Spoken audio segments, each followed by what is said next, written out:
चलो भैया शांत हो जाएं बस, ठीक है। अब देखिए टॉपिक है हमारे पास में आज वेव थ्योरी ऑफ लाइट। मैंने पूरा आपको पढ़ा दिया है, पूरा वेव थ्योरी हो गया, रिफ्लेक्शन रिफ्रैक्शन प्रूफ मैंने आपको करा दिए और बाकी की जो बेसिक्स थ्योरी थी वो मैंने आप लोगों को बता दी। अभी हम लोग स्टार्ट करेंगे इंटरफेरेंस, साइलेंस। अभी इसके बाद हम स्टार्ट करेंगे इंटरफेरेंस, ठीक है। और इंटरफेरेंस में ना ज़्यादातर बड़ी बड़ी डेरिवेशंस आती हैं, तो डेरिवेशन करने से पहले मैं चाहूँगा कि मैं आपको कॉन्सेप्ट्स बता दूं, जैसे कि कुछ क्लियरिटी टॉपिक को लेकर आप लोगों को आ जाए, फिर हम टॉपिक को आगे बढ़ना स्टार्ट करेंगे, ठीक है। तो आज का जो हमारा सबसे पहला टॉपिक है वह है प्रिंसिपल ऑफ सुपरपोजिशन को आगे बढ़ाना है। प्रिंसिपल ऑफ सुपरपोजिशन को और बेहतर तरीके से हम लोगों को समझना है, ठीक है। हमने आपसे कहा था प्रिंसिपल ऑफ सुपरपोजिशन में कि गैस मॉलिक्यूल पर बहुत सारी वेव आकर इंसिडेंट होती हैं। गैस मॉलिक्यूल उन वेव्स को अपने अंदर एब्जॉर्ब करता है और एब्जॉर्ब करने के बाद अपने अंदर से एक नई वेव निकालता है जिसका नाम होता है सेकेंडरी वेव। अब देखिए हम कैसे प्रॉब्लम को बनाएंगे भाई। फॉर एग्जाम्पल पहली कंडीशन हमारे पास में यह है कि यह है गैस मॉलिक्यूल। इस गैस मॉलिक्यूल पर इधर से एक वेव आ रही है, इस वेव की वैल्यू है 3 sin ओमेगा टी। ये प्राइमरी वेव है बच्चों, 3 sin ओमेगा टी। ये 3 दिख रहा है आप लोगों को, ये इस वेव का एम्पलीट्यूड है, एम्पलीट्यूड, ठीक है। इधर से एक वेव आ रही है हमारे पास में, इस वेव की इक्वेशन है बच्चों, ध्यान से देखिएगा, 4 sin omega t plus 60 degree, 4 sin omega t plus 60 degree, ठीक है। ये दूसरी वेव आई हमारे पास में कुछ इस तरीके से, ठीक है। देखो पहली वेव का जो एम्पलीट्यूड है वो तो है 3, दूसरी वेव का जो एम्पलीट्यूड है वो है 4। और देखो दूसरी वेव में पहली वेव की जो इक्वेशन है हमारे पास में, यहाँ से काम ना थोड़ा सा मुश्किल होने वाला है। जो आप रे ऑप्टिक्स पढ़कर आए वो तो ये समझ लीजिए कि बहुत बेसिक चीज़ आप लोगों ने पढ़ी। वेव ऑप्टिक्स में यहाँ से थोड़ा सा लेवल राइज हो जाएगा, इसलिए चीज़ों को अच्छे तरीके से आप देखें। ये जो 3 है ये पहली वेव का एम्पलीट्यूड है, ये जो 4 है ये दूसरी वेव का एम्पलीट्यूड है, ये जो ओमेगा टी है ये पहली वेव का फेज है, phase only phase, first wave का फेज है ओमेगा टी, सेकेंड वेव का जो फेज है वो है ओमेगा टी प्लस 60 डिग्री। उसने कहा कि यहाँ से जो नई वेव बन के निकलेगी ना बेटा, यहाँ से जो नई वेव बन के निकलेगी उस नई वेव की इक्वेशन बताइए क्या होगी आपके पास में, उस नई वेव की इक्वेशन क्या होगी आपके पास में। तो मैं आपको फॉर्मूले से भी करना बताऊंगा और मैं आपको कॉन्सेप्ट से भी करने का तरीका सिखा रहा हूं, ठीक है। सबसे पहले आप ये देखो बेटा, यहां लिखा हुआ है 3 sin ओमेगा टी, लिखा हुआ है 3 sin ओमेगा टी। आप इधर बना दीजिए 3 sin ओमेगा टी, जिसके पीछे sin ओमेगा टी होता है ना, वो ये समझ लो कि इस डायरेक्शन में जाएगा, इस डायरेक्शन में 3 आपका इस डायरेक्शन में चला गया। ये बताइए क्या है आपके पास में, 4 sin omega t plus 60 degree. Amplitude कितना है और ये क्या है ओमेगा टी, और ये क्या है और ये क्या है, यानी ओमेगा टी से 60 डिग्री ज्यादा। ये तो है आपका ओमेगा टी, ये लाइन ओमेगा टी को दिखा रही है। इससे 60 डिग्री ज़्यादा होने का मतलब है कि ये यहाँ जाएगा, इससे 60 डिग्री ज़्यादा होने का मतलब है कि ये इसके ऊपर जाएगा। और इसकी वैल्यू आपको दे रखी है 4।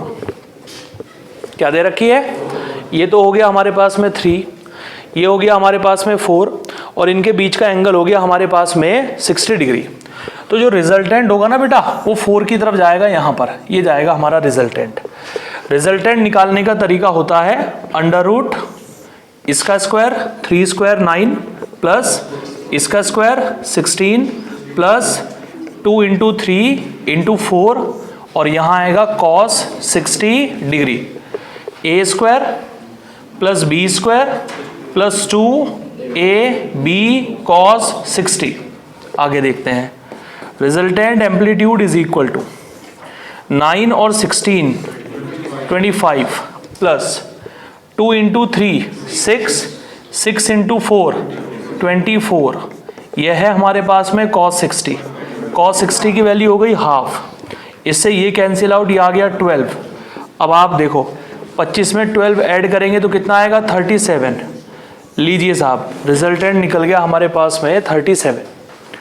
ये निकल गई हमारे पास में रिजल्टेंट की वैल्यू, कि रिजल्टेंट जो होगा हमारे पास में वो 37 होगा, ठीक है। अब ये देखते हैं कि ये जो रिजल्टेंट यहाँ से गया है, ये रिजल्टेंट यहाँ से ये एंगल कितना बनाएगा, ये एंगल कितना बनेगा बच्चों, ये देखते हैं हम लोग। ये एंगल हमारे पास में कितना बनेगा ये हम लोग देखते हैं। ठीक है। मैंने इस एंगल को नाम दे दिया है अल्फा। क्या नाम दे दिया है? जरा गौर से देखिएगा इस एंगल को निकालने का तरीका क्या है। अल्फा निकालने का तरीका है tan alpha is equal to, ये बताओ कि ये अल्फा एंगल किस किस के बीच में बन रहा है? R के और 3 के बन रहा है ना। किसकी पार्टिसिपेशन नहीं है? 4 की नहीं है ना, तो यहां लिख दो 4 को। 4 sin 60 डिग्री। 60 डिग्री का मतलब है इनके बीच का ये पूरा एंगल। 4 sin 60 डिग्री यहां लिखेंगे आप लोग। अल्फा एंगल R के और 3 के बीच में बन रहा है। ऊपर लिख दिया आपने 4 sin 60, नीचे आप लिखेंगे 4 cos 60। 3 की कोई पार्टिसिपेशन नहीं है तो 3 को आप यहां लिख देंगे। 4 sin 60 अपॉन 3 प्लस 4 cos 60। देखो आगे एक दो एग्जाम्पल में पूरे अच्छे तरीके से क्लियर नहीं होगी बात, 2-3 एग्जाम्पल देखोगे तो समझ में आ जाएगी बात। sin 60 की वैल्यू है √3/2, ये हो गया 3 प्लस 4, cos 60 की वैल्यू है 1/2, कैंसिल आउट, इससे ये कैंसिल आउट। कितना आ गया? 2√3, 3 और 2 कितना आ गया? 5, 2√3/5। ठीक है। So tan alpha is equal to 2√3/5। Alpha की वैल्यू आ गई हमारे पास में tan इनवर्स 2√3/5। तो बेटा इस इक्वेशन को जो लिखने का तरीका है ना, रिजल्टेंट वाली इक्वेशन को लिखने का तरीका होता है r sin ω t plus alpha. इन दो प्राइमरी वेव के जुड़ने से जो सेकेंडरी वेव निकल कर आएगी, उस सेकेंडरी वेव की इक्वेशन लिखने का तरीका है ये r sin ω t plus alpha. r sin ω t plus alpha. बताओ r की वैल्यू कितनी निकल कर आई है आपके पास में? r की वैल्यू निकल कर आई है √37। अरे आई है, यहाँ रख देंगे √37 और अल्फा की जगह हम लोग रख देंगे alpha is equal to tan inverse 2√3/5। ठीक है। तो ये तो हो गया आप लोगों का एक इस तरीके का तरीका जो हम कॉन्सेप्चुअल मेथड लगाते हैं, कॉन्सेप्ट से प्रॉब्लम को सॉल्व करते हैं, कुछ इस तरीके से करेंगे। लेकिन ज़्यादातर कॉन्सेप्ट से तो प्रॉब्लम सॉल्व होती है नहीं, फॉर्मूले से सॉल्व होती है। मतलब फॉर्मूले से भी यही रिजल्ट निकल कर आएगा, कॉन्सेप्ट से भी यही निकल कर आएगा। मैं एक बार यही सवाल आपको फॉर्मूले से बता देता हूँ, गौर से देखिएगा जरा। देखो बेटा, एक वेव आ रही है इधर से मेरे पास में, यह है प्राइमरी वेव। इस वेव की इक्वेशन है a sin ω t। एक वेव इधर से आ रही है मेरे पास में ऐसे, ये भी है प्राइमरी वेव। इस वेव की इक्वेशन है b sin ω t plus phi, b sin ω t plus phi. ये दोनों वेव एक गैस के मॉलिक्यूल पर आकर इंसिडेंट हुई। गैस के मॉलिक्यूल ने सारी की सारी एनर्जी को अपने अंदर एब्जॉर्ब किया और एब्जॉर्ब करने के बाद अपने अंदर से एक नई वेव निकाल दी। ये जो नई वेव अपने अंदर से निकाली है, ये नई वेव है r sin ω t plus theta. इस नई वेव की इक्वेशन है r sin ω t plus theta. अब जो बताने जा रहा हूं ना, बिल्कुल गौर से देखिएगा। यह है पहली वेव। पहली वेव का एम्पलीट्यूड है a। मैं यहां लिख देता हूं, रिजल्ट लिख देता हूं। फर्स्ट वेव, फर्स्ट वेव, हाँ जी बताइए, फर्स्ट वेव का एम्पलीट्यूड कितना है आपके पास में? a। फर्स्ट वेव की इंटेंसिटी है I1 और ये इंटेंसिटी बराबर होती है ka² के। k कांस्टेंट है भैया यहाँ पर। इंटेंसिटी की वैल्यू एम्पलीट्यूड के स्क्वायर के डायरेक्टली प्रोपोर्शनल होती है। तो पहली वेव का एम्पलीट्यूड a है, पहली वेव की इंटेंसिटी है ka²। फर्स्ट वेव का जो फेज है, पहली वेव का जो फेज है, फेज बताइए साइन के साथ क्या लिखा हुआ है? साइन के साथ लिखा हुआ है ω t। तो पहली वेव का फेज हो गया हमारे पास में ω t। अब आ जाते हैं हम लोग सेकंड वेव पर। सेकंड वेव, देखो बेटा सेकंड वेव में क्या रिजल्ट आया बताइए अभिमन्यु। सेकंड वेव का एम्पलीट्यूड बताओ कितना हुआ? Very nice. सेकंड वेव का एम्पलीट्यूड हो गया b। सेकंड वेव की जो इंटेंसिटी हमारे पास में हो गई I2, क्या हो गई? वो हो गई हमारे पास में kb²। क्या हो गई? और इसका जो सेकंड वेव का फेज हो गया हमारे पास में, क्या हो गया बच्चों? फेज ω t प्लस, ये हो गया हमारे पास में सेकंड वेव का फेज ω t प्लस फाई। बोलो बेटा समझ में आया नहीं आया? अब आप ये देखो कि दोनों वेव के कॉम्बिनेशन से ये बन रही है सेकेंडरी वेव, बन रही है सेकेंडरी वेव। अब ये जो सेकेंडरी वेव बन रही है यानी रिजल्टेंट वेव, जो सेकेंडरी वेव बन रही है रिजल्टेंट वेव, उस रिजल्टेंट वेव का जो एम्पलीट्यूड है वो है आर। क्या है बेटा? और इस आर को निकालने का तरीका है a square plus b square plus 2ab cos phi. ध्यान रखेगा, ये रिजल्टेंट एम्पलीट्यूड को निकालने का तरीका है a square plus b square plus 2ab cos phi. बताइए समझ आया नहीं आया? अच्छा, रिजल्टेंट वेव का एम्पलीट्यूड तो आर हो गया, दिख रहा है सभी को, और रिजल्टेंट वेव का जो फेज डिफरेंस हुआ, रिजल्टेंट वेव का जो फेज हुआ, फेज रिजल्टेंट वेव का जो फेज हुआ वो कितना हुआ? Omega t plus theta, omega t plus. अब देखो थीटा निकालने का तरीका क्या है? थीटा निकालने का तरीका है आपके पास में, जरा गौर से देखिएगा, B sine phi upon A plus B cos phi. ये आपके पास में थीटा निकालने का तरीका है। ये छोटा सा कॉन्सेप्ट हो गया हमारे पास में कि कैसे दो वेव के कॉम्बिनेशन से एक तीसरी वेव बनेगी जिसे हम रिजल्टेंट वेव कहेंगे या सेकेंडरी वेव कहेंगे। अब मैं आपको इसके ऊपर सवाल बताता हूँ, उससे आपको अच्छे तरीके से बात समझ में आएगी। बेटा एक वेव आ गई हमारे पास में यहाँ से, इस वेव की इक्वेशन है 3 sin ओमेगा टी। एक वेव आ गई हमारे पास में यहाँ से, इस वेव की इक्वेशन है 4 sin omega t plus 90 degree, और ये इस पॉइंट पर आकर मिली और यहाँ से रिजल्टेंट वेव बन के निकली, और रिजल्टेंट वेव की जो इक्वेशन है यह है r sin omega t plus theta. बताइए इतना समझ पा रहे हो क्या आप लोग? ये आपकी पहली वेव है, ये दूसरी वेव है, इन दोनों के कॉम्बिनेशन से ये आपकी सेकेंडरी वेव बन गई, ये आपकी सेकेंडरी वेव है। ठीक है, अब आप मुझे ये बताइए कि पहली वेव का यानी फर्स्ट वेव का एम्पलीट्यूड कितना है? फर्स्ट वेव का एम्पलीट्यूड कितना है? फर्स्ट वेव का एम्पलीट्यूड है 3, यानी हम ये कह सकते हैं कि साहब ए की वैल्यू हो गई 3। Any problem? ओके। दूसरी वेव का एम्पलीट्यूड बताइए कितना है? दूसरी वेव का एम्पलीट्यूड हो गया 4। बताइए समझ आ रही है कि बात? अब मुझे आप ये बताइए कि पहली वेव का फेज कितना है? पहली वेव का फेज, ओनली फर्स्ट वेव का फेज कितना है आपके पास में? Omega t. दूसरी वेव का फेज कितना है? तो फेज डिफरेंस कितना हो गया? फाई को फेज डिफरेंस बोलते हैं बच्चों, ध्यान रखिएगा। फाई का मतलब होता है फेज डिफरेंस, और फेज डिफरेंस का मतलब यह है इसके फेज में से इसके फेज को माइनस करना पड़ेगा। सो ओमेगा टी प्लस 90 में से ओमेगा टी को माइनस करेंगे तो 90 डिग्री आएगा। बोलो आएगा या नहीं आएगा? तो यहां हम पुट कर देंगे 90 डिग्री। बोलो बेटा समझ आया नहीं आया? हो गया 90 डिग्री। अब हमें निकालना है रिजल्टेंट एम्पलीट्यूड। रिजल्टेंट एम्पलीट्यूड निकालने का तरीका है a square plus b square plus 2ab, और ये हो गया cos phi. So resultant amplitude is equal to, बेटा a की वैल्यू हो गई 3 को यहाँ रखेंगे 9, b की वैल्यू 4 16, 2ab, ये हो गया cos 90। cos 90 होता है 0, ये अपने साथ ये पूरा टर्म लेकर जाएगा, जाएगा या नहीं जाएगा? So resultant is equal to 9 और 16 25 का अंडर कितना हो गया? 5। लो बेटा रिजल्टेंट एम्पलीट्यूड हो गया हमारे पास में 5, यानी ये जो सेकेंडरी वेव यहाँ से बन के निकलेगी, इस सेकेंडरी वेव का जो रिजल्टेंट एम्पलीट्यूड होगा हमारे पास में वो 5 होगा। बताइए क्लियर हुआ या नहीं हुआ? अब मुझे निकालना है सेकेंडरी वेव के अंदर ये जो थीटा है, दिख रहा है बेटा थीटा आप लोगों को? ये सेकेंडरी वेव का थीटा मुझे निकालना है। इस थीटा को निकालने का फॉर्मूला है tan theta is equal to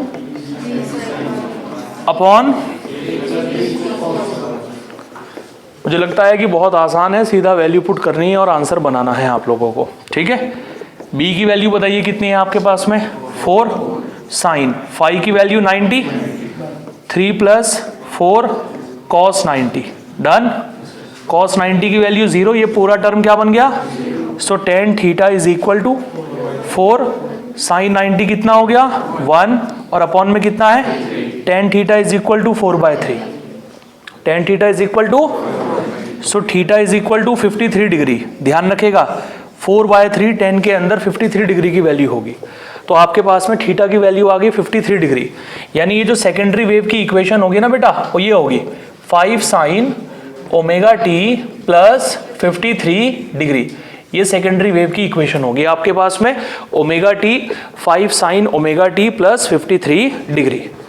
समझ आ रही है बात? आ जाएगी बात समझ में, चिंता ना करें, पहले देखते रहें आप अच्छे से। एक वेव आ रही है हमारे पास में इधर से, इस वेव की इक्वेशन है खटर पटर बंद क्लास के अंदर ओमेगा टी माइनस के 30 डिग्री। दूसरी वेव इधर से आ रही है हमारे पास में, इस वेव की इक्वेशन है 4 sign omega T minus 60 degree.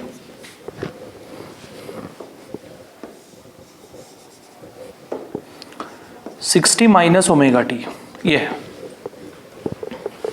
दो वेव है हमारे पास में, ये भी प्राइमरी वेव है, ये भी प्राइमरी वेव है। दोनों वेव एक पॉइंट पर आकर मिली, दोनों वेव जिस पॉइंट पर आकर मिली वहां से एक नई वेव जनरेट हो गई एक नई वेव जनरेट। इस नई वेव की जो इक्वेशन होगी हमारे पास में वो होगी R sine omega t plus theta. बताओ होगी या नहीं होगी?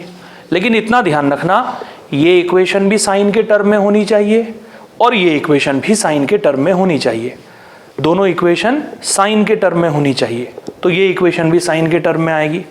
और अगर दोनों इक्वेशन कॉस के टर्म में होगी तो ये इक्वेशन भी कॉस के टर्म में आएगी। अगर ऐसा है ना, एक साइन के टर्म में है एक कॉस के टर्म में है, तो पहले आप एक काम करो, कन्वर्ट करके दोनों को साइन में कर लो या दोनों को कॉस में कर लो, तब जाकर आपका कहीं सही आंसर बनेगा। ठीक है, चलिए स्टार्ट करते हैं। सो फर्स्ट ऑफ ऑल हमें ये बताइए आप, पहली वेव का एम्पलीट्यूड बताइए कितना है 3, दूसरी वेव का एम्पलीट्यूड कितना है 4। डन। अब देखते हैं दोनों वेव में फेज डिफरेंस कितना होगा। भाई एक बात बताइए, सुन लीजिए पहले ध्यान से, एक वेव का फेज तो इतना है और एक वेव का फेज इतना है, बताओ है या नहीं है? जब इस फेज में से इस फेज को माइनस करोगे 60 माइनस ओमेगा टी, ठीक है, प्लस है यहां पर 60 प्लस ओमेगा टी माइनस के 30 डिग्री। जब मैं इसमें से इसे माइनस करूंगा तो ओमेगा टी में से ओमेगा टी माइनस हो जाएगा और 60 में से माइनस 30 को माइनस करेंगे तो कितना आएगा 90 डिग्री। बोलो आएगा या नहीं आएगा? यस और नो? Any problem? ओके, अब देखते हैं कि क्या आंसर बनेगा हमारे पास में। रिजल्टेंट एम्पलीट्यूड क्या बनेगा? रिजल्टेंट एम्पलीट्यूड निकालने का तरीका है a square plus b square plus 2ab cos phi। So resultant amplitude is equal to, a की वैल्यू हो गई 3 का स्क्वायर करेंगे 9, बी की value 4 16 plus 2 into 3 into 4 cos 90। बेटा cos 90 की वैल्यू 0, ये पूरा टर्म क्या हो गया 9 और 16 25 का अंडर रूट कितना हो गया? रिजल्टेंट एम्पलीट्यूड हो गया 5 हमारे पास में। Any problem? अब हमें निकालना है थीटा। क्या निकालना है बच्चों?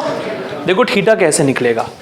भाई थीटा निकालने के लिए हमारे पास में एक डायरेक्ट फॉर्मूला है और वो ये है b sine phi upon a plus B cos phi. ठीक है, देखो tan theta is equal to, b की वैल्यू हो गई 4, बेटा 4 है ना, साइन फाई की वैल्यू हो गई 90, a की वैल्यू हो गई 3, b की वैल्यू हो गई 4, ये हो गया cos 90। cos 90 0 हो गया, 0 की मल्टीप्लाई इसमें करेंगे ये भी 0 हो गया, साइन 90 की वैल्यू 1 हो गई, क्या बन गया 4/3। tan के अंदर 4/3 किसकी वैल्यू होती है? 53 डिग्री की वैल्यू होती है। तो रिजल्टेंट वेव जो आपके पास में निकल कर आएगी बच्चों, वो आएगी 5 sign omega t plus 53 degree. This is the equation of resultant wave. ये हमारी रिजल्टेंट वेव की इक्वेशन होगी। बोलो क्लियर हुआ या नहीं हुआ? अब बताओ पहली वेव का फेज कितना है, दूसरी वेव का फेज कितना है और तीसरी वेव का फेज कितना है? क्लियर हुआ या नहीं हुआ? ये कंडीशन हमारे पास में बनेगी। ठीक है, देखो आगे अगली कंडीशन है बेटा, इधर से एक वेव आ रही है ऐसे, इस वेव की इक्वेशन है ओनली साइन ओमेगा टी, सिर्फ साइन ओमेगा टी, कुछ नहीं लिखा है तो क्या होगा 1। और इधर से एक वेव आ रही है ऐसे, इस वेव की जो इक्वेशन है वो है ओनली कॉस ओमेगा टी, सिर्फ और सिर्फ कॉस ओमेगा टी, कुछ नहीं लिखा है तो क्या होगा 1।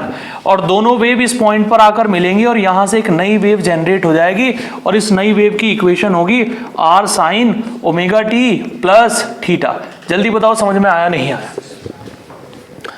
अब समस्या यह है सवाल के अंदर, गौर से अगर आप देखोगे तो पता चलेगा, एक इक्वेशन तो साइन के टर्म में है और एक इक्वेशन कॉस के टर्म में है, तो हमें कुछ भी करके इस कॉस वाली इक्वेशन को भी साइन में ही बदलना पड़ेगा।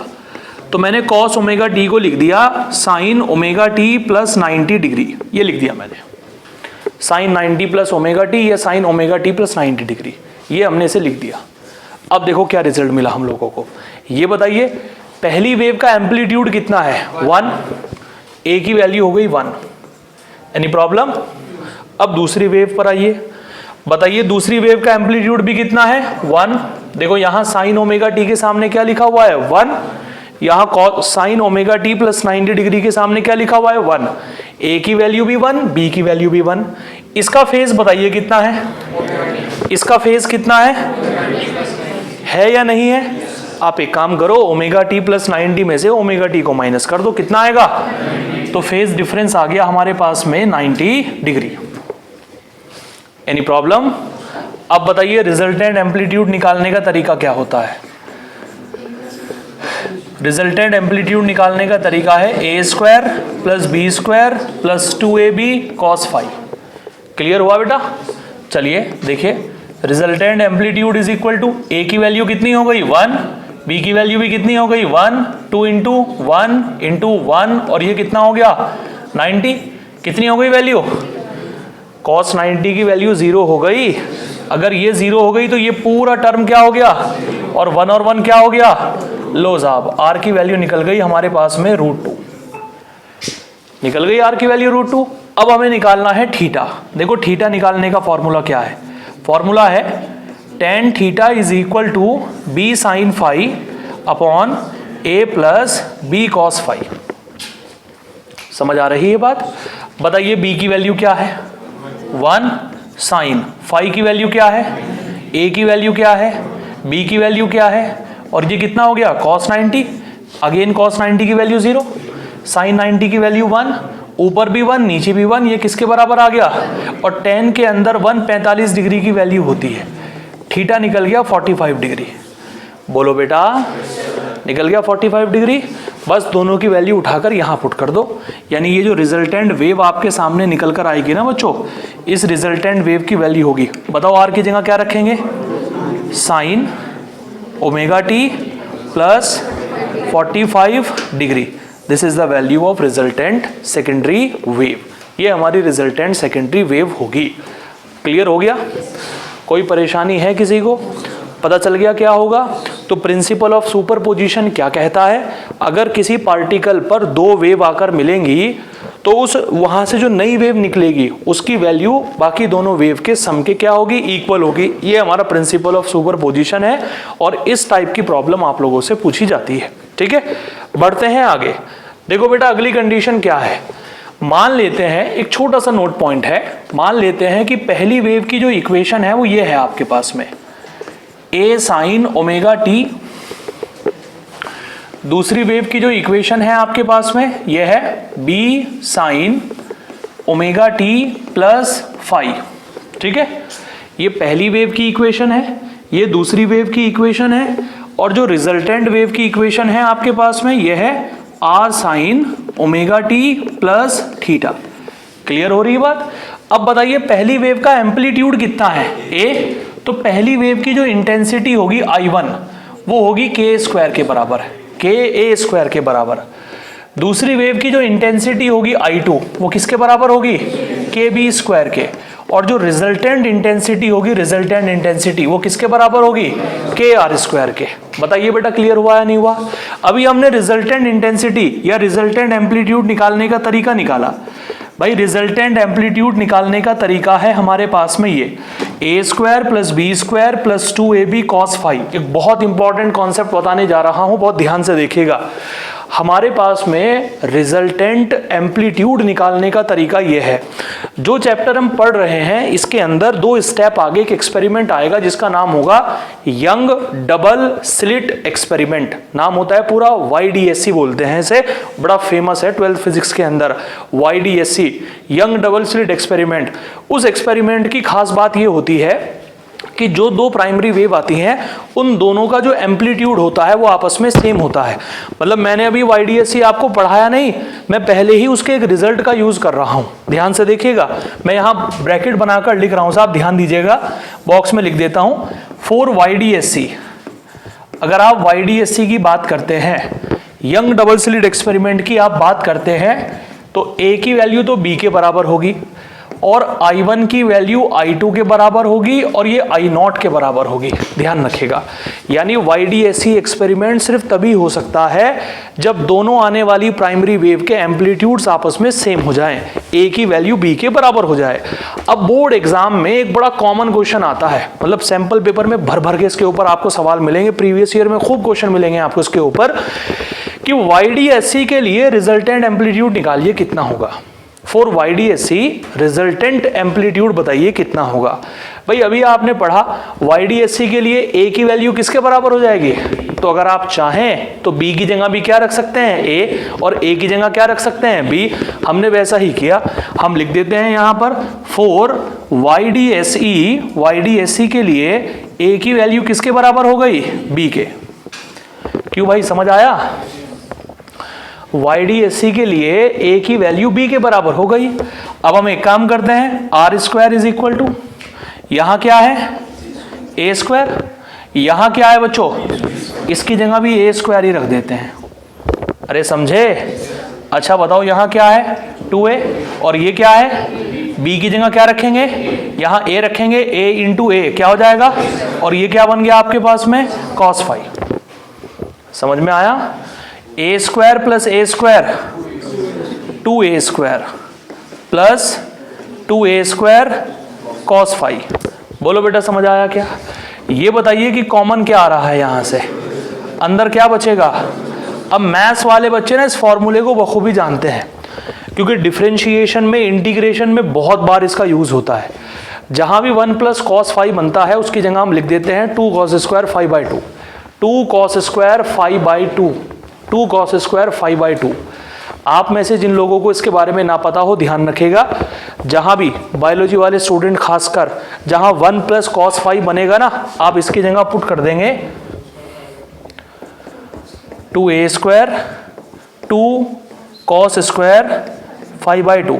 और भाई अपनी बुद्धि चलाकर इस 2 को इस 2 से डिवाइड मत कर देना, ये 2 cos² के सामने है और ये एंगल के अपॉन में है, ठीक है नहीं। बहुत सारे बच्चे कर देते हैं डिवाइड मत कर देना, ऐसे ही रख के रहने देना। अब 2A² की मल्टीप्लाई 2 में करेंगे तो क्या आंसर आएगा 4A² cos² phi by 2। बताइए आया नहीं आया? इधर से स्क्वायर हटाओगे इधर क्या लग जाएगा अंडर रूट, रिजल्टेंट एम्पलीट्यूड हमारे पास में इतना बन जाएगा। बड़ा कॉमन क्वेश्चन है जो बोर्ड एग्जाम में आता है, बड़ा कॉमन सवाल है, ठीक है। बताइए समझ में आया नहीं आया? तो कुल मिलाकर अब तक की क्लास में जो हमने आपको बताया एक बार सुन लीजिए गौर के साथ, फिर अपनी कॉपी में नोट करिएगा। हमने अभी तक की क्लास में आपको ये बताया बच्चों, बेटा सुनो बात को ध्यान से। एक प्राइमरी वेव आ रही है इधर से, यह है A sin ओमेगा t। एक प्राइमरी वेव आ रही है इधर से, यह है B sin omega t plus phi. Omega t plus phi होने का मतलब यह है कि ये वेव पहले पहुंचेगी, ये वेव बाद में पहुंचेगी। ओमेगा t के साथ प्लस फाई है ना, अरे प्लस फाई है तो ये वाली वेव जल्दी पहुंच जाएगी, ये थोड़ा देर में पहुंचेगी क्योंकि इसका फेज ज़्यादा है, इसका फेज कम है। जब ये दोनों वेव एक गैस के मॉलिक्यूल पर आकर मिलेंगी तो यहाँ से एक नई वेव निकलेगी और उस नई वेव की इक्वेशन होगी R sin omega t plus theta.